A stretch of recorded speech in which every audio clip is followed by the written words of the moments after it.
Welcome to Vegas Circle with Paki and Chris, and today joining the circle we've got Blake Wynn and his right-hand man, Brock Prince. How's it going? So happy to have you guys here. Man, Blake is actually a personal branding expert and does a lot of things in the marketing industry platform and YouTube. Been killing that setup, and then recently set up your sports agency. Working with a lot of athletes and working on their whole social media. I was reading that you're the most influential person of 2019 from NASDAQ and Yahoo Finance, so that's pretty powerful. That's a pretty big that was a cool thing. You know, it's weird because it's like, I think that when you're on YouTube and you have a personal brand, you're not looked at as a stereotypical celebrity. So it's really kind of difficult to get press. Like, you'd be surprised. Like, I mean, that was something that just got DM'd to me. It was a writer. It was like, hey, I'm making this article. Can I do a quick interview? And I'm like, we'll see how legitimate this is. But yeah, I'll do a 10-minute interview in case this is real. And like a week later, this came up, and I'm like, oh, wow, this is a big deal. And that opened a lot of doors for us, for sure. I mean, we got so many reach outs and stuff like that. But it's definitely interesting seeing the way that it goes from traditional media to this kind of new age media of being an influencer and things like that. There's not a whole lot of overlap. Yeah. You know, I think that influencers could essentially keep alive this old style of essentially putting content on the internet, but they don't want to promote the influencers because the influencers is the one getting the traffic, and the influencers would really love to have press, but the press doesn't want to do it. At least that's been my experience. So it's really interesting, kind of the way that real organic. Works. That's the fun thing. Yeah. That's what's cool about it. Is when you do get it, it's really, really, really organic, and I think people see that too, which is awesome about it. So that was you fun. had to kind of learn how to maneuver that kind of transition from like new age platforms to the old way of doing things. Do you learn that as you go, or how do you pick that up? For me, like, I think everybody's personal brand, they just got to do it their own way. So for me, I don't get caught up in, I wish I had more press. I mean, it's something I think about, like, it would be really cool to have, Google my name and Wikipedia comes up and all this other stuff. But at the end of the day, what I've kind of noticed too is, like, that's really kind of an ego thing. If someone approached me and was like, hey, do you want to be in Forbes magazine? I'm like, yeah, that'd be sick. And they're like, okay, it's $2,500. And I'm like, no, I'm not. I wouldn't pay $1 because it's like why do that? That's not going to change my brand, right? It's essentially an ego thing. I'll frame the magazine, I'll put it up in my office, it'll look cool. People will talk about it when they come for meetings and stuff. But besides that, what am I going to do with it? I'd rather open my own camera, go to my own platform, and probably honestly reach more people than the magazine might. I'm loving that you're saying that because it is an ego thing. That's right. I'm glad you said it. You put it out there. Right. The most influential entrepreneur thing, yes. We've had opportunities come from it, but the first thing I thought when I saw it was, this is really cool, I want to put out my story. And then I put out my story, and I actually thought to myself, I'm like, I didn't regret putting out my story because I think that it's important for people to see kind of the progression, because they also followed me when I had 0 followers and there was no such thing as press. So it's cool to show people that this is happening, and now, Yahoo, NASDAQ, these people are noticing what we're doing. But I really thought, like, I definitely think this is cooler than anyone who's going to see my story. I'm definitely the person who thinks this is the coolest, right? That's what's up, How did you guys connect up, man? Because you guys have been friends for a long time, right? Yeah, we honestly knew each other since preschool. Oh, wow. But it's interesting enough, we didn't really start connecting too much until senior year and after college. So we've kind of known each other since preschool. We went to the same school, the Meadows School. It takes you from literally pre-K to when you graduate. And our senior year, we had like one class together. I think it was applied psychology. Yeah. And we went on this trip to New York, and I don't know, things just started connecting. Like, I think we found a lot of similarities in each other. And really, nothing even happened then, right? We went off to separate colleges. He went to Fordham, I went to UNR. And it's actually rooming with one of his better friends, Kevin. And the opportunity came up where he's like, hey, I want you guys to be a part of this B1 Sports project. And this was back in November. So he started in October. The fourth quarter of last year? 2018. Okay. So he started in October. 3 weeks after the LLC opened, and we That's what's up. just trying to get going. Right. So, he calls up Kevin, and I'm there, and he's like, yeah, come join, and things just kind of took off from there. So that's how we connected. So are you guys both in school right now? You guys are both in college? No, I left. Business, or I left. I was studying business. I was at the Gabelli School of Business at Fordham in New York. That's why I moved out there. Okay. And as of right now, my parents would call it a gap year. I would call it I left school. They didn't want to call it because they think you're going to go back. That's probably what it is. Yeah. I think they think so less and less every day because we're really making good progress with what we're doing. And I think that college will never go anywhere. With the hardest part of business is timing. Yeah. Right? Like, and in many ways, people ask me, how did you get to where you are on YouTube? And how can I do the same thing? And I'm like, that's a very tough 2-part question because I know exactly how I got there because I've lived through every day of it. However, I happen to have started trying to make sneaker content on YouTube when sneaker content was just coming up to that like start of exponential growth. So I started my channel, and 45 days later I had 10,000 subscribers. 8 months later I had 100,000 subscribers. So it was quick. Right now, there's 30 of these sneaker YouTubers. They all kind of make very similar content. At this point, we all kind of have anywhere from 200,000 to 1 million subscribers. And there's not a whole lot of new people. I mean, since I started, I would say to the extent of getting 300,000 subscribers, I was probably the last one to do it in this niche, right? And now I'm kind of transitioning out of it. And I think that with the kind of content we're making with a 24/7 videographer, and I mean, it has such a bad connotation to it, so I hate to say it, but almost the reality TV show style of nothing scripted. I mean, you see it, right? You're just filming as we walk in here, filming the podcast, so it's almost this new style of content that a lot of really big vloggers are just starting to transition to, which is this content of, okay, let's actually be real about it. When we throw a party, let's tell people what it costs to throw this party. Let's tell people like how hard it is to find security for this party. Like, let's really be honest with people to show people that like this isn't just like I can go buy everything inside a toy store and then end a video and like that's real life, because it's not attainable, you know. But I think people feel that too, though. Like when they see that you're being real, they can tell if it feels fake or if it feels scripted. Like sometimes you see a lot of these reality TV shows, you know they're scripted. Yeah. Versus seeing you guys actually doing a vlog and following you and doing all of that, you can actually feel like, okay, these kids are actually messing up or making mistakes and doing, you know, and you're learning from that and building a business with that. I mean, I can tell you, right when I started YouTube, I had about 15,000 subscribers. So, like I said, I mean, like less than 2 months after I started it. And one of my first, essentially, supporters of the channel that I got to become friends with, he was a Nickelodeon actor by the name of Benjamin Flores Jr. So, he was 15, 16 years old. He was a star on Haunted Hathaways. He was in Transformers. He's a big Nickelodeon actor. If I showed you a picture, maybe you'd recognize him, or kids would. And he was on a show called Game Shakers at the time, and they filmed it in Burbank. And I had a meet and greet in LA because I thought that with 15,000 subscriers you could do those, which it turns out you could not. And no, I mean, like, you know, like 40, 50 people came and it was cool. And back then that was, you know what I mean? It was life changing. But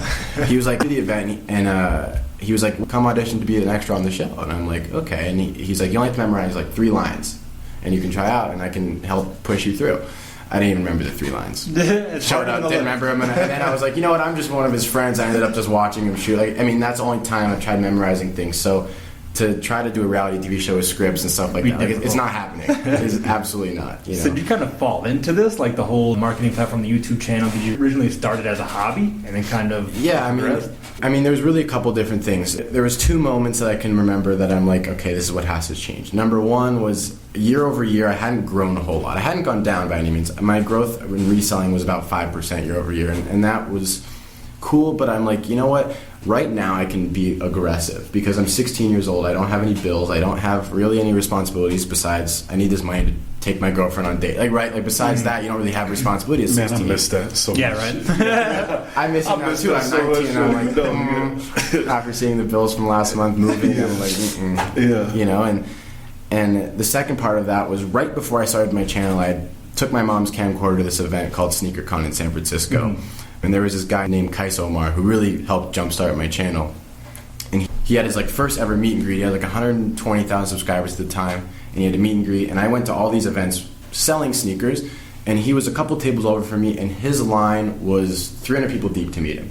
And I had all these sneakers on my table, and I'm looking down, and I'm looking at him, and the way that my mind worked, I'm like, he has a brighter product than me, and his product is himself. Yeah, that is so sick, right? And at the same time, I'm like, if he wanted to sell, I was like, and then the second part of that was, if he had sneakers on his table, like he's trying to sell T-shirts, right? Yeah. He's gonna make $23 a T-shirt, they sell for $30, whatever. And I did that a lot, right, as I was an influencer. But I'm like, if he had a line like this, and then $800 sneakers on his table, like, wow. It's a wrap. Yeah. Wow, he would make money, right? And not even just make money, like, he could do really sick stuff. Like, he could do whatever he wants. And that was the thing for me, is I'm like, I was never like, I'm going to do YouTube until I die, right? That was never a thought. That's never something that has entered my mind. And even now, my content isn't my business, right? My business is Wynn Sports, which is my sports marketing company that I started with him. The YouTube is a compliment, right? Everything that comes from it, right? Whether it's as simple as a view check all the way to brands that we work with. Part of what we can sweeten the deal for athletes is, hey, well, we'll show the behind the scenes of working with you guys on the channel, right? So it's really just also become really just like a small part of what we do now, right? I mean, it's really shifted out of it, and I think that's where a lot of YouTubers get caught, is they're not actively seeking what the next step is.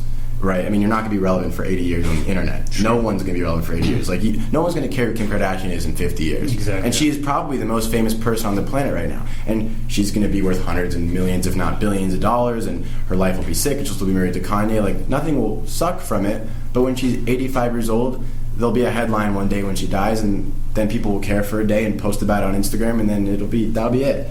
You know what I mean? I don't want to fall into that. I want to create a legacy. I know that's what Brock wants, and that's why we really gel. And we're working on building a team that wants the same thing. So that's really the goal now, is essentially finding the kinds of people that have similar visions and want to build this thing. We have 80 years to build.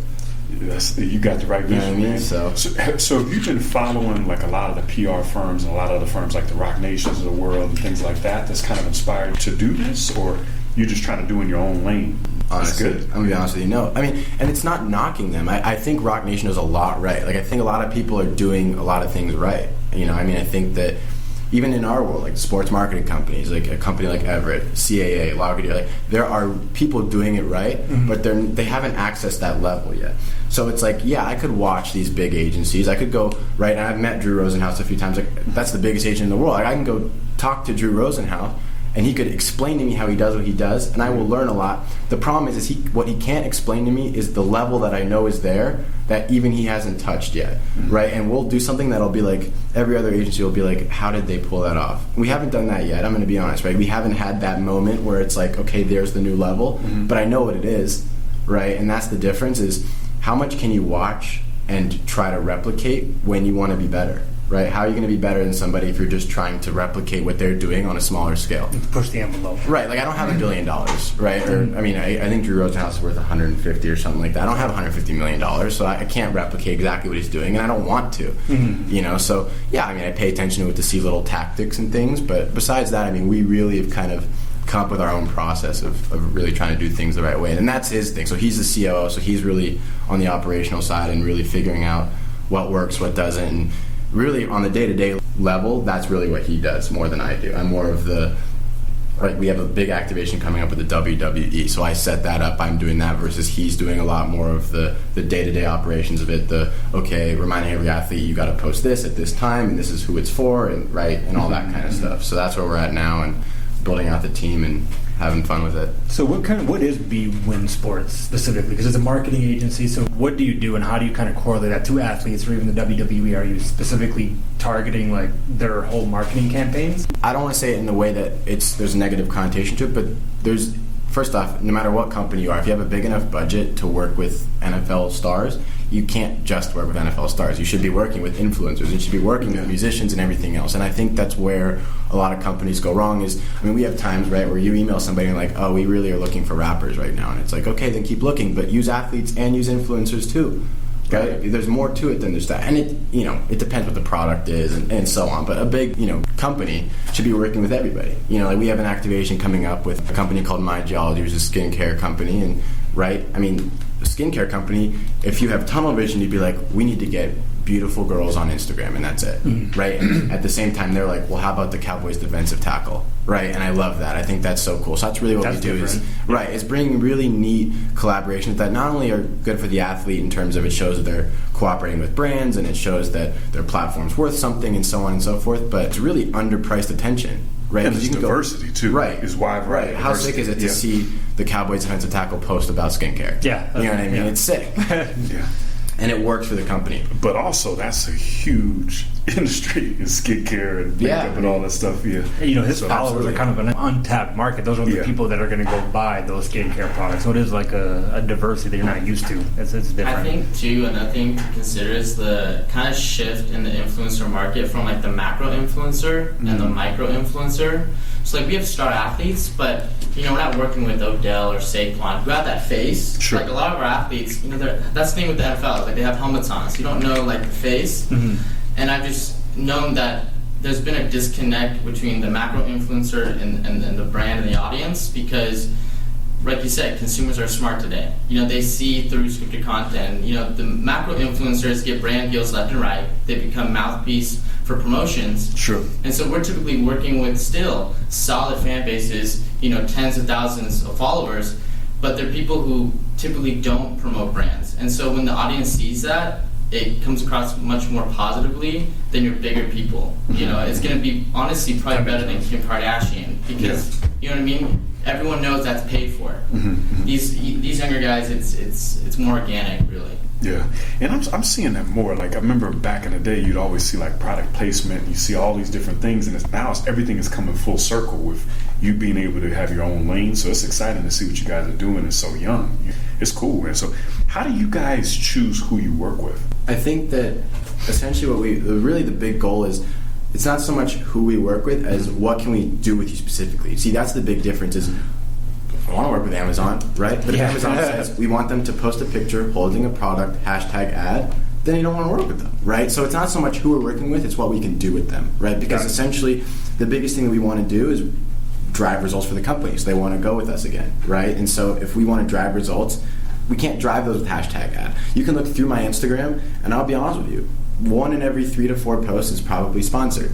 You could not guess which ones are sponsored. That's the point, right? It's like the deals that I take, and I've taken sponsorships from jeans and from shirts and from shoes and from hats and from, right? I have a picture on my Instagram. It's just literally a picture of me, like, you know, throwing a peace sign, whatever, wearing glasses, a whole Supreme outfit, Gucci sweatpants, whatever I'm wearing. You would never know it, but I'm wearing a black snapback in the hat, logo aimed back, and that post was sponsored by New Era. Right, and so that's but when I like it really that, works. Yeah, right? I like that versus seeing that's when it works. It's like, oh shit, like I like his whole outfit. Right, New Era was smart about it. They're like, at first they sent me a pitch, and they're like, because they reached out to me. This was on my own platform, so I can speak to it more than kind of how we create it with the athletes. But it's like they reached out to me like, we want you to wear no logos, no this, no that, and I was like, look, I know my audience. I'm known for being a fashion influencer, a sneaker influencer. If you want this to do well, let me put on an outfit that I think looks sick. And then people will want to recreate that outfit head to toe, meaning head is in hat. Like, I promise you this will drive more results. Because if I wear an outfit, like a black t-shirt and black shorts with no logo, I don't wear that. People know that. Yeah. Right? And so people will be like, first off, it won't get as many likes, so it won't even reach as many people in the first place. It won't get as many comments. It won't do anything, right? Just let me post this picture, right? Posted it, did really well with likes. 2 weeks later, I had a care package of like 30 snapbacks show up to my house. They're like, thank you, like it went awesome. And I have another activation coming up with them again, probably in about, I want to say like a month or so, because you got to space them out or else it's too much, right? And that's something as simple as just literally a backwards hat. I think it was a Brooklyn Nets hat, and I'm a Jazz fan, but you can even see, right? That's the point, is it's the look, because I understand my audience. And so really the goal is to get that level of understanding with our athletes and then do really cool stuff surrounded with that, you know what I mean? And making sure the brand understands that will work better. Because you really have a pulse on what you're doing, which is really cool, man. It's not like the old school where you have Coca-Cola and everybody sees you with no, it's the product placement. You're putting it out there for everybody. It goes down. So I mean, like the only thing I've ever done with like a big company in my life is I was in a celebrity basketball game at a sneaker con, and my shorts. Can you hoop? No, not really. I mean, I played in high school 1 year, and like a little, like no. Okay, yeah. Not really, but you know, I played in the game and it was fun, and I had different shorts than everybody, and like they looked the same, they had the same design on it, but they were made by Under Armour, like Under Armour manufactured for me, and like that was a product placement. I literally wore them in the game, and that was it. And it's like there was like 8,000 or 9,000 people watching the game, like. My shorts stood out a little bit because they were a little bit different than everybody's. Like, it's just cool stuff, and that's not a big brand deal, right? It's not worth like a crazy amount of money to do that. But it's the fact that they trusted me enough, and they were like, okay, like that makes sense. Like, let's do that. Well, you figured it out. You figured out the riddle, because I mean, I was reading. You've had over 100 million views, and that's hard to do. I don't care who you are. That's hard to do. Yeah, it's not easy. Well, because you know what's funny about it is, so if you go on Social Blade, you can look it up. There's like. Maybe more now. The last time I looked was probably 5 months ago. There's like 38,000 channels on YouTube that have 100,000 subscribers. 38,000? Yeah, that's a lot of people. Yeah, that's a lot. But there's over 100 million people who have uploaded a video. So and which makes you technically a channel, right? So theoretically, if you do the math, you are more likely to get struck by lightning twice than hit 100,000 subscribers on YouTube. So it And is that puts it in hard, perspective, for sure. right? It puts it in perspective. There's 38,000 people. That's more than T-Mobile Arena. You're like, that many people are famous on the internet? It's like, yeah, well, also 10% of the world has tried. Yeah, right? exactly. And that's the So it's like not even the 1%. It's like the 0.0000. That's wild. That's unbelievable. Yeah, Makes me want so- to take down my YouTube channel. So you figured out that's the thing, riddle. is It's like, why, right? Then that's what people get stuck on. It's just like, oh, it is hard. Okay, I quit. Yeah.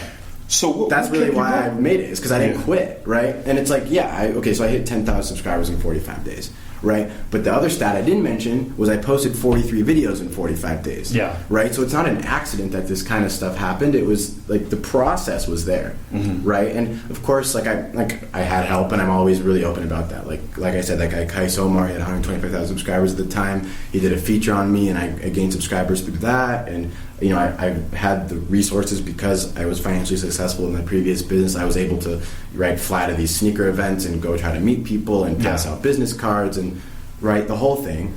But I didn't stop. You still worked. Right. Not like, Right. Yeah. Did you collaborate with Gary Vaynerchuk at one point? Yeah. So I've done a little bit with Gary V. So it was funny how that happened. So I was in New York for a meet and greet in 2017, and I get a DM. It was a group DM. It was at Gary V, at Tyler, who's his right-hand guy, myself, and I want to say it was one other person in the DM. I don't remember. I could look on my phone. But basically it was like, come to the office in 30 minutes. I had no clue who Gary V was. I'd never you didn't even know who he was? And In 2017? In 2017. And I showed my friend Yeezy Busta on Instagram. I showed him, and he lost it. He was like, let's go. Like, we're going. Like, this is the coolest thing. Like, I love him. Like, all this stuff. We brought my friend who's a magician, and I don't know if you saw it, but on his page, he posted it. And a lot of people tagged me because I was in the back of that video. Because this magician, really fooled Gary with this card trick he did. Anyways, we get there and we sit down, and I'm like, okay, this is cool. Like, his office building is in a building called Hudson Yards, which is the most expensive office building in New York. It was sick. We go up to I don't want to say the floor. I don't even think I remember it correctly, but we go up there and we sit down in this little office. It's actually not the office he films the Ask Gary Vee or any of that in. It's this little office that is his private office, and he brings us in there, and we sit down, and he goes, how can I help? I'm a 17-year-old, kind of ego-driven, right? I'm in New York setting up for a meet and greet in the convention center that's a block from there. I'm like, who is this? Is that what you said to him? No, I mean, I sat there frozen. That would have been funny as hell. I sat there dead silent. He was like, how can I help you? And I was like, and I looked at my friend Yeezy Busta, and he goes, blah, blah, blah, right? Tells him about his business and everything. The second Gary opened his mouth, I was like, oh, wow. Right? This is sick. So we stayed there for about 45 minutes, and the card trick and everything. By the end of that, I went home to my hotel and watched 10 pieces of his content in a row, probably for 3 hours. I was like, this guy's sick. And then I was kind of like, damn it, I wish I knew who it was. But you could ask for it. But I stayed in contact with Tyler and everything. And then fast forward a couple months, he comes out with the K-Swiss 003, which was the white shoe with the blue and the black. Was that his first one? No, it was the second. It was the second one. The first one was the black and yellow. Okay. So this was the second one. It was called the Clouds and Dirt. It got the clear outsoles and stuff. And I got an email from either him or his team, I don't remember, that was like, we want you to be in the commercial for it. And I'm like, all right, yeah, I'm happy to. They send me the pair of shoes, and I do a little unboxing, and they ended up chopping up this really cool video, and you can see me in the K-Swiss 003 commercial, and now we're doing another one with the 004 that he just dropped, the positivity and optimism. So yeah, so it's got all written on. Yeah, I mean, here and there we do some cool stuff together, and he's definitely someone I look up to. And it's funny, when I'm going on a podcast, sometimes I'll either listen to him or Logan, some really big podcasts I'll listen to before I go on a podcast, just to get in that frame of mind, because it's so different than a business call. Yeah, right. And it's so different than right before I came here today, I was buying a bunch of sneakers from a former baseball player named Shane Victorino who lives in town. He was World Series MVP runner-up and for the Red Sox when I want to say David Ortiz ended up winning it that year when they played Yankees or something like that. Yeah, I mean, baseball is not my sport, so I don't remember it like that. But even like that, the kind of conversation and interaction you have with him, and then in the car, the interactions I have with him and my own team internally, and then coming to a more professional setting where I don't have control over how you guys edit it or what spin on it. I want to be on my game, Yeah, so, and Gary puts me on it, you know what I mean? And so do a lot of other people. So I definitely love his content, follow him. But you're paying attention to. I'm listening to what you guys are saying, and it's the work. You're doing the work. And you're really keeping a pulse. I know the biggest key is keeping a pulse on what's happening, and you're making the adjustments as you do. You tighten your pencil. Sharpen your pencil at all times. So That's great, man. It's exciting to see you guys so young. That's a lot of Brock too. Like I said, he does a lot of that. Like you said, like screw tightening, like really like making sure that, because that's the thing that's really interesting about it is the details are really what make it, right? Like the vision, like I would say that that's probably more of what I deal with as far as like the macro goals, long-term things, really big things. But I think that if the details were wrong, none of that stuff works, right? Like it's interesting. And this is what I really love about our partnership is the fact that I can come up with a goal that I want to hit in 10 years and do the things on a month-to-month basis that track that. But I can't do those things without someone doing the day-to-day. You know what I mean? That's what's so key, and that's why, I mean, he probably honestly has crazier hours than I have. Like, I'm very meeting, and his is more like 21 hours long, making sure that the process is going the way it needs to go, so that way I can have these meetings, and I can write, you know what I mean? And so that's what's really so good about it. So you guys enjoying what you're doing? Because it sounds like you're putting a lot of work. Yeah, I mean, I think it's fun though. Like, I think what makes it fun is that I'm in control. Like, I think that's what kind of attracts me to entrepreneurship, is that everything is personalized to myself. And if I can change up something, I cannot change up something if I want to. I'm always have my hands on. You know, I'm not working for someone. I think that's the main thing. It's like, someone may ask me, you know, do you think you're an entrepreneur? And I would say yes, but I also say no at the same time, because I think I'm more just attracted to just the impact. Just like having my own thing. I think both of us, school never really made complete sense, because like it says before, I hated it. Yeah, like it says before, but it's almost like they teach you how to be an employee, not really. That's exactly what they teach you. Right. They teach you. No, I mean, right. I mean, schools will admit that's what they teach you, because 99% of the world needs a job, and the 1% that tries to be an entrepreneur, teach you a trade. 1% of that. Teach you a trade, right? And that's who does it. So yeah, I mean, I like building businesses, but I like building businesses how I want. You know, that's the key difference there. And so working the long hours, it's like they're long because I want them to be long. I don't want to stop. Like I can invest all my time how I want. And so sleeping 3 hours some nights, it's like fun to me, because then the next morning I'm tired, I got bags under my eyes, but I'm like, it's almost like a battle scar. Like I love that. Like I like looking in the mirror and being like, that was me this morning. I was emailing him at 2:15 this morning. So right, because like I'm doing it for myself, I'm doing it for Blake and everything, the business, and I'm not doing it for someone else. So I think that makes a difference. You know, it's exciting to see that now. I see why you guys are having the followers that you got, because people are looking up to you guys, and you guys have got your heads on the right track. How are you staying so positive? Because you guys have a lot of positive content also. Like, it's not a good answer. Because it's crazy. Why be negative, right? What is that going to get you? Because the social media is so negative. Like, it's draining. I mean, it's like the bathroom wall a lot of the times. And it's exciting to see you I really don't even have a comment. I'm like, yeah, it's good. It sucks. Like, that's why not everyone is where we're at, right? Not everyone, not even, right? And then not everyone even has the courage to start something, right? And it's like, you're complaining because you don't want to start something, right? It's like, how do I just not complain? Just start it. Yeah. Right? Yeah, I've seen something about that. Right. How much did it cost you to start this podcast? Not at all. Nah, three microphones, a laptop you probably already owned. It wasn't terrible money. Overhead is really low. Very, very low. The hardest so what's the excuse? Starting it. What's the excuse not doing it? We were going back and forth for probably 2 years before we started. So it's probably even longer than that. Yeah. It's but you probably did. 3. Yeah. That's the thing. Well, you know, to be honest with you, my wife, because I was talking about it probably 5 to 6 years before that, and she literally was like, shut up and just get it done. So I literally came to Chris like, yo, are we gonna do this or not? But it's exciting, man. So with all the long hours you got to put in, what do you do for fun? Do you have time for that? Like, do something? This is sick. So this you just work. Oh, yeah. I mean, like, growing up a sports fan, if you would have told me that in the last 2 days we'd wake up, we'd go meet with Antoine Woods, the starting defensive tackle on the Cowboys, drive him to his friend's house and meet with him in the car, because like that's how tight time is sometimes, right?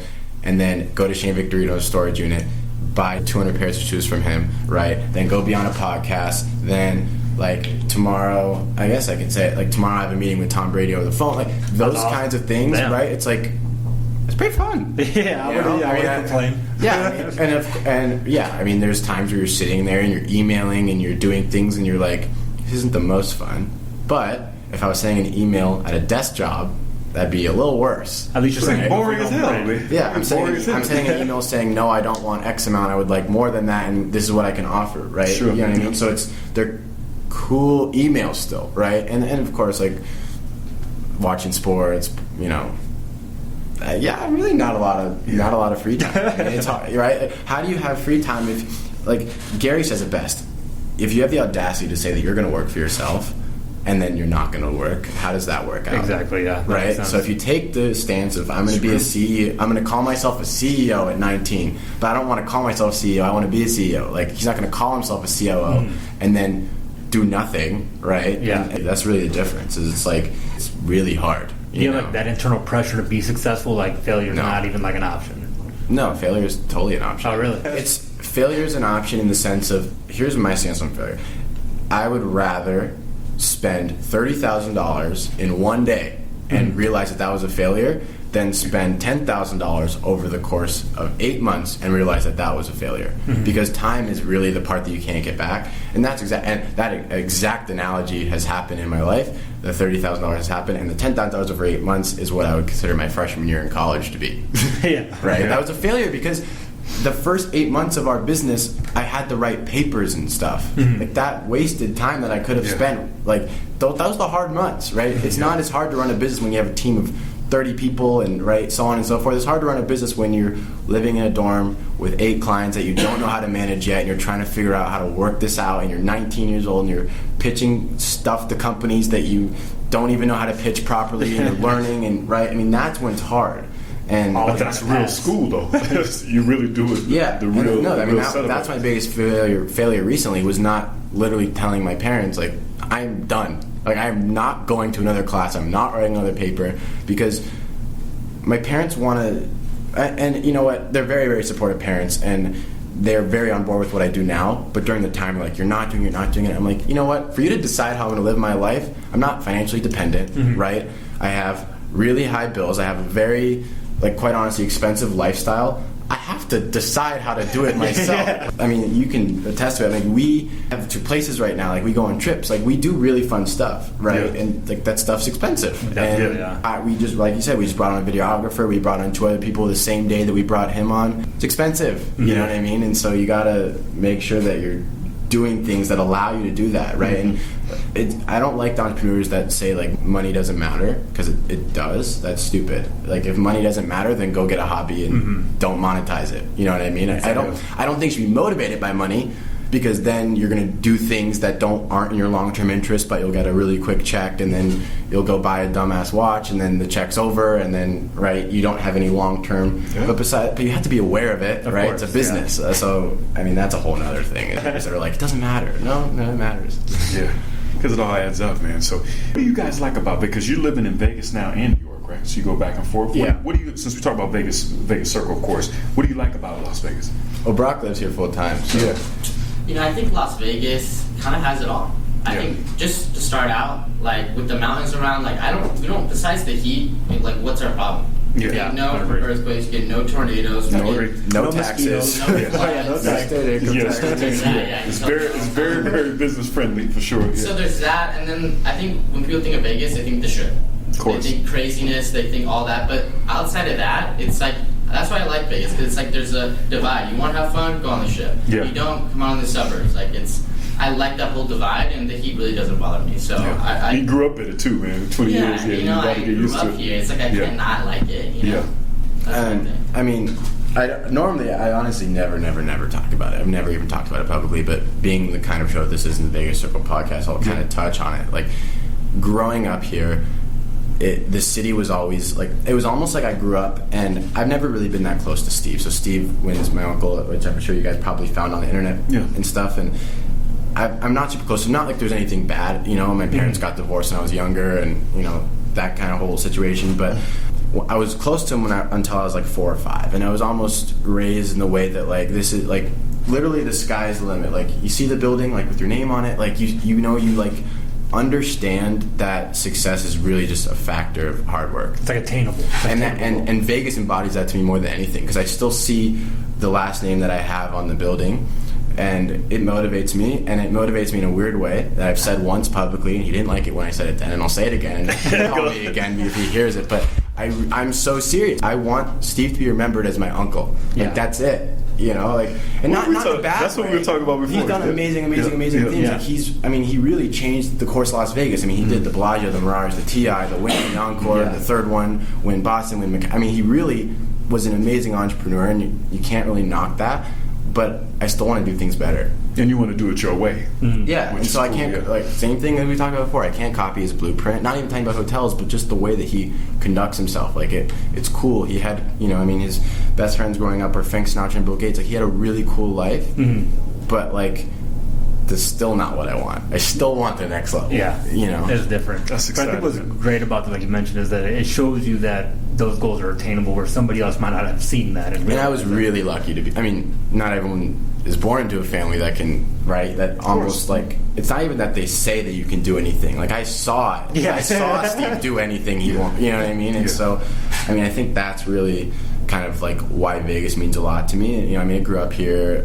My girlfriend's actually from here. We met in New York, but she's from here. You know, Brock's here. Like, all my really, really close friends from pre-K through 12 are here. I think that the city will always mean a lot to me, and I think that the city just needs, like, not that there's anything like wrong with it. I just think that the city needs like one or two more like big pushes to something. And I don't know what that something is.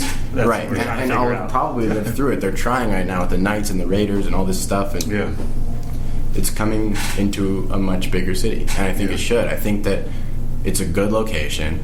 It's easy in and easy I mean, out, man. The like, airport and everything. Right, It's the easy. airport even, right? It's international. You can go nonstop here to Paris. Like what is... Here, we just went nonstop a week ago to Mexico. It's one straight shot. Right. I mean, you can't do that from Salt Lake City, Utah. I mean, actually, you'll be able to in a couple months. They're building a new terminal, but like literally, like you can't do that from everywhere. Like I think this has the bones to be the best city in the world, and it's We're trying to certainly make not it. now. Yeah, we're It's trying to not make now. it. I mean, the reality is it's not now, and so I think that I would love to be a small part of why it becomes that way. Definitely. You know, and probably literally less than him in the sense of I probably will not build hotels and things like that, but I think that Build your network. ideally the positivity that I bring to social media and stuff like that as my platform continues to grow, like I don't look at it as I have 600,000 followers, but I could lose relevance at any day. I look at it as I have 600,000 followers and 80 years left to keep growing that following. Yeah. You know what I mean? And so makes sense. ideally, I can put like a positive, like everyone knows Drake's from Toronto, right? Yeah, So yeah. why won't everyone know that like I'm from Vegas and There you Brock's from go. Vegas and Yeah. the company started here? Like that's the kind of cool stuff that I really want to like be able to do. Yeah. You know, But Drake just didn't think- build any hotels or No. you know what I mean? No. So But he's driving a lot of traffic. he drove a lot of positive traffic in his own way, which I think is the coolest thing. Like I thought Drake's antics during the finals were sick. Yeah. You know what I mean? Like Yeah. I think that's so cool. That's cool. One of the questions we always ask everybody is for food, because it's got so much here. But what's some of your top restaurants or favorite restaurants in here in Vegas? I'm a pretty simple guy. I'm gonna Okay. be honest with you. I'm Okay. a man of habit when it comes to food. Okay. And Panda Express. Shout out But to not Express. Vegas at all, but I'm just gonna say it. Panda Express is. Keep it simple, man. In and I'm out. so Panda simple. Express I is- really am. I literally have it down. People know who I am. They say my name, Brock. How you doing? That's what's up. Yeah. So I really can't say it much on this. I mean, In and Out. In and out. Okay. In-N-Out, you gotta West love Coast. it. West Coast. Yeah. If you're in Summerlin, there's a spot called Yoji. Yoji? Yojie. Actually, if y'all want to go there after this, for real. That's the comedians. It's in Town Square. It's in a Village Square. Yeah, that's what's his Joe name? Coy. Yeah, Joe Coy owns that restaurant. The comedian. Yeah. Oh, really? Yeah. Shout out to Joe Coy because he's a funny dude. Once we move back here, we'll have a standing Wednesday night plan of going to Yoji. That's, I think, actually weirdly enough, like definitely like eating is a pastime. Like it's weird. Like it was so funny as we're walking in here. RJ said it to me. He was like, "You like forget to eat." And I'm like, no, like that's like a hobby. Like that's literally like a side thing. Yeah. You know what I mean? It's like, oh, you know what? I'm actually my stomach hurts. Because he grinded. Yeah, you forget. Like today, I've had a cinnamon roll like at 8:30 in the morning. And since then, I haven't Going. eaten. Yeah, I mean, That's crazy. you know what's so crazy about it is you don't get hungry. Yeah. Because you forget. It's like literally like I think that by the time we're older, there's gonna be a really weird study on it that almost puts a blemish on the name of being an entrepreneur in the sense that like it's literally like a drug. Mm-hmm. It's literally like Those he endorphins. works 21 hours a day Yeah. with nothing in his system besides like Yeah. whatever he eats, and the motivation from doing your own thing like keeps it going. That is wild. Like that's literally the effect that drugs have on people is the lack of sleep and the ability to function. Like literally. So. Without eating. Probably like 3 yogurts, I think, today so far. Well, sometimes they say that, and I do that a lot too. I didn't know if it was bad or good. Sometimes when you eat, it actually slows you down. Yeah. Sometimes when you're going, Get that you food go- coma. I get that food coma really bad. Yeah. If I eat at like 9 p.m. for the first time, I'm like, okay. yeah, that's a wrap. Yeah, that's a wrap. So, man, so you talked a lot about growth and things like that. What would you say, just kind of closing out our last couple of questions, is personal growth for you guys? Where do you see Wynn Sports in the next year, 5 years, 10 years? What's that vision? I think it's definitely it. So I think the plan we're executing right now is an 8-year plan. 8 year? Yeah, That's good. that makes us the first ever full service agency that covers everything from their contracts, right? So having actual agents on board to really like actually understanding how to be a marketing representative. Mm-hmm. Like a lot of people have a tough time hiring. So I do a lot of consulting. People have a tough time hiring me sometimes because like you're 19 and you don't have a degree. And I was like, yeah, well I have results. Like that's the point. Yeah. It's like the people with a degree don't have one view on YouTube. I have 100 million, and you're hiring me to teach you about YouTube. I think I can, right? Exactly, yeah. Like that's the difference. And so I think that the biggest thing for us is to continue to like actually show that we're different in the way that we understand marketing as an agency. The third part is financial planning. So we've already developed strategic partnerships with Merrill Lynch and what was the other one we were doing? Well, JP Morgan. Like a lot of them have reached out, but Merrill Stanley is one we're really working with. And we don't make any money on that. It's highly illegal. But like essentially being like, okay, guys, like once we sign you when you're 21 years old, like you know that whole stat of how 88% of NFL players go broke within 3 years of retiring. Yeah. That's not going to happen to a single one of our players. We have 2 players that have retired so far. Neither of them are anywhere near being broke. I mean, they were very good players. They were Pac-Man Jones and D'Angelo Williams, so they probably will never go broke. But nonetheless, Pac-Man was a beast, man. So but nonetheless, like we're gonna have guys that are gonna retire with $1.5 million in the bank, and they're not going to go broke, right? That's the point, and they're gonna live lives that really allow them to do a lot of things. So financial planning is the third component, and the fourth component is I don't really know how to call it, like a Rolodex, essentially, like a database that we've created, mostly him, where we have literally now how many companies are on that? I'd say at least 8,000. 6,000 Yeah, now? 6,000. 6,000. So there's 6,000 companies, and I'm talking name of the company, name of our contact there, how we contact them, what we did with them, like a really in-depth database. And so if they say to me, we want to have a job in marketing, we're like, okay, here, pick out of this 2,500 company list, and we'll reach out to them on your behalf. They work with you to promote, so I'm sure they'll love to hire you, right, once you retire. So essentially, like, from the time you're 21, you're set. Wow. Right, that's the point. So that's kind of the 8-year plan. Right, let's say that takes 12 years. So what? So I'll be 31 in 12 years. You got a good start. 30, actually. Because we're already 8 months into it.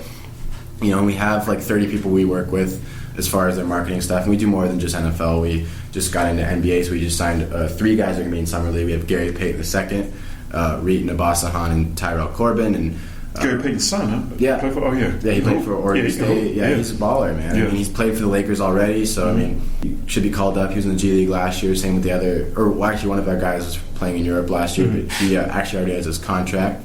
And then Tyrell played for the Stockton Kings last year, but should have no problem making the Sacramento Kings this year after spending a year in the system. And you know, and that's the thing too is really besides Pac-Man and D'Angelo, because they were really good friends of mine. Like when I said I got 8 clients in the first couple of days, I was like, hey, you guys want to do this? Right? And they were good enough friends of mine, they were happy to do it. But now it's really expanding into, I don't think we have a client over the age of 26 right now. I want to say Antoine and Hayes are our 2 oldest, and they're 26 years old. Antoine's coming up on his contract year, right? We have guys as young as, it's funny, we have a guy named MJ Mendelez who's been drafted, and he's in the Kansas City Royals system. You know, in baseball, you got to play for a couple of years in the system before you actually get onto the main team. He's literally younger than me. You guys think I'm young. He's younger than me, and we're like, love to have him as a client for the next. He plays till he's 35 years old. It's 17 years of not having to recruit another guy. And we're still real active about the new guys. We got Debo Samuel in this year's draft class, Miles Boykin, who are 2 receivers that got drafted. We did a little bit of work with Dwayne Haskins. I mean, so we're still actively working on it. And this year, it was kind of hard, right? We had 4 rookies in this year's draft class. AJ Brown's the other one I didn't mention. And it was tough because it was like I started the company almost as college football season was over. I mean, now, like, joking, like, we literally have, like, a really big TV in the living room to literally just, like, we're like, yep, every Saturday and Sunday, like, the job is watching football. Yeah. Right? That's like, we have to do it, right? Because we got to make content when a player scores or gets a sack or whatever they do. We got to scout who we're going to sign because in a weird way, that's like, it's cool to kind of scout because you want someone who's going to be good. You know, like Debo Samuel was projected to be a 7th round pick. I became friends with him through a mutual friend, and because he had a torn ACL his junior year, played his senior year, played pretty well, got his draft grade up to 5th round, ran a really fast 40, a really good cone drill, really impressive bench press, had a great senior bowl, like all this other stuff, was 36 overall pick in the draft, right? So it's literally, I got lucky in the sense that I knew who he was. I'd been specifically watching him. He was a star receiver at South Carolina, which is not that great of a football school, and it works out, right? And so that's the thing and that's honestly probably going to be more of his thing, is like understanding the details. That's what everything goes back to that, right? It's if I didn't have that mutual friend, if I didn't actually watch South Carolina football games, which I did, and continue that friendship, and he hit me up, he said, can I have some Wave Runners, which is a $350 sneaker? I was like, yeah, I'll have them in a week. I didn't charge him. I'm like, but when I need you to sign with me, show me some love back. This is the last thing I want to throw in there, because I know we're probably way over, but this is one that I think that I want to say every time I go somewhere, because this is the biggest thing that makes us different right now, which is the fact that when I say we're here to help, I'm not just some jerk that's like, we're here to help, ... our own pockets, right? Yeah. When I say we're here to help these guys and we don't want them to go broke, and that's really an important stat to our business, my contract's not exclusive. So every marketing agency is like, we can make you money, but you cannot make money with anybody else. As far as I care, they could sign with every marketing agency in existence. Their agent could get them endorsements. They could get themselves endorsements if they want to reach out like I did when I was on YouTube. But what we bring you, yes, that's the stuff that we get a cut from. And besides that, we're literally here to help you make money, like help you achieve financial goals, like really just like add to everything you're doing, right? Because these players aren't trying to be influencers, they're trying to be athletes. They are athletes. And so our goal is, hey Antoine, here's a deal for an extra $5,000. You have to do this and this, and right, done. None of our guys are with other sports marketing companies, not because they're not smart enough to be or they can't. It's because those companies say you have to be exclusive with us, and they're like, well, they're making us money and we get 5 boxes of free product every week. We're not doing that. Like, okay. So in a weird way, it almost works out that they're exclusive with us because we do a really good job. But they don't have to be, and that's the point. Is it's like, I hated the amount of talent agents that would slide in my email all the time or DM and, hey, we'd love to help you make money. Like, we'll only take 8% and you keep the rest, but everything goes through us and blah, blah, blah. I'm like, that's so. Are you trying to help or not? Yeah, it doesn't make any sense. Yeah. One thing I wanted to point out, and we can probably end it on this, is I believe you because I was reading something about, I think it was last year, you sold your sneaker collection to help out 2 of the girls that were shot here. Yeah. So I believe you when you say you're really trying to help, because when I read that, I said, damn, man, he's really speaking the truth. So you helped out some, what was it, twins or something? So essentially what happened was I actually had tickets to Route 91. My girlfriend at the time was really in the country, so we had tickets to it. You were supposed to be there at that? Yeah, she got into SMU and she had orientation that weekend, so she left, and I don't care about country music, so I didn't go. And I went to LA to see my grandparents, came back as I'm driving in, it was like right when it happened. And I remember hearing about it, and one of my good buddies texted me and was like, hey, there's these 2 girls that go to Faith that got shot. And I'm like, oh, that's horrible, like they're twins, whatever. I don't remember how or where I saw their story, and I literally DM'd one of the twins. Like literally like the morning after she had been shot, I DM'd them and I was like, how can I help? And she like responded and was like, appreciate the wishes, like didn't do anything. And I was like, how about if I sell my whole sneaker collection and give you the money? And she like shows her mom, like they told me this whole story, and it's on my channel. I saw it. Filmed it. And she like she didn't respond to me. She saw it, like get the read receipt, and didn't respond for like 8 hours. I'm like, all right, I was just trying to help, like you know what I mean? And she's like afraid that I was trying to hit on her, like I don't know what it was, but like because we're the same age. And then finally she was like, yeah, like we'd love that. So I sold the whole collection, and I went over to their house, and it was actually the same day they were going to go to their homecoming or homecoming, I think is when it was. It was one of their dances, so they were getting makeup done and trying to go, and they had the bandages on and everything like that. And they were like, well, you can just put the money to I don't know if it was a GoFundMe. Something was set up as a 501c3, so you could write it off. Sure. And I was like, I'm not putting money in that GoFundMe. That is like, honestly, you can still look it up. That GoFundMe hasn't even been allocated yet. You know what I mean? Like maybe now it has. This was a couple months ago I read about that, and I was like, no, that's fine. And I literally handed them an envelope with a lot of money and cash in it. Literally, I went to the bank, withdrew it in cash, didn't even write him a check, like no write-off from it, no nothing, because at the time you're caught up in, and not even caught up in, you are very aware, like the two twins went to faith, so they might have the stigma that they were, really well off and stuff like that. They only went to faith because their mom was a teacher there, so like they didn't have to faith pay, they didn't have to pay, or maybe it was a discount, whatever it was. I mean, they were kids. They were two daughters of a teacher. I mean, like not crazy money, and they were crying when I gave it to them, and it was really cool. And to this day, I've spoken to them one time. I texted them 2 months later. I was like, everything good? Yeah, like everything's great. Like thank you so much. Blah blah blah. I texted them like 6 months later. Everything good? Yeah. So like, but literally besides like that, like I haven't spoken to them in a year and a half. Like that's not the point. The point was they needed help at that moment. We did it, and I think that the same thing I tell him. Like money, right? Like think about 10 years from now, like this stuff won't matter. It's like right now he spent a lot of money on getting golf lessons because I was like, it's really important that we get good at golf because that's where a lot of business gets done, right? And right now, it's a lot of money to get like 10 or 15 golf lessons, however you're getting. But clubs, he plays. Yeah, and clubs and the whole thing. Like we just bought a little mini driving range for the backyard and the mat and the net and the everything and the fake balls, and it's like, but in 20 years, whatever you spent on that is completely irrelevant because it will keep coming in and you'll have a skill and you'll keep doing it and you'll have an experience, right? Same thing when we went to Atlantis. We were gambling, we were having a good time, and we stayed in a nice room, and it's like, it was really expensive, and it was the same month that I'm going through like a partial cross-country move, and blah blah blah blah. It's like, who cares? Like it'll get over it. You know what I mean? That's not what matters. What's cool is I can tell a million stories for 10 hours in a row and have a million more to go, as opposed to I have savings. Like I mean, we obviously have savings. I have investments. I do stocks. I have real estate. Like I do all that stuff. But I also live and I also enjoy it, and that's why I want to be an entrepreneur. That's why I am an entrepreneur, is because I decide like what I would. The biggest thing is freedom. So I literally talked to him. I'm like, I don't want to ever have someone say to me, "You want to go to Paris?" And I'm like, I can't afford it. I want to be like, let me see if there's a flight. And if there's not, like. Like one day the competition will be like, oh, there's no flights, I guess I'm having to go private. Like literally, like, I don't care. The point is the experience is you get to live once. Like why live once and do nothing about it? Except have a bunch of money in the bank. No, I mean it's so important to save. I mean, like, I'm not saying don't save, but I'm saying like, why pinch every cent, especially when you're doing something that it is supporting the lifestyle. I'm not spending $20,000 a month making one. You know what I mean? Like you're doing. They're going backwards, right? You're not going backwards. You're still going forwards. Yeah. Maybe your wallet goes forward a little bit slower, but you have stories to tell. Yeah, you live it. You actually live it. Yeah. I heard a business guy say years ago is that he doesn't go on vacation; he lives. So he just lives and just goes to it. And I was like, man, that's impressive. So. Man, you guys are motivated, man. You guys are excited, man. So I'm rooting for you guys, definitely, man, to do some big things. Makes me want to get an 8-year plan in order.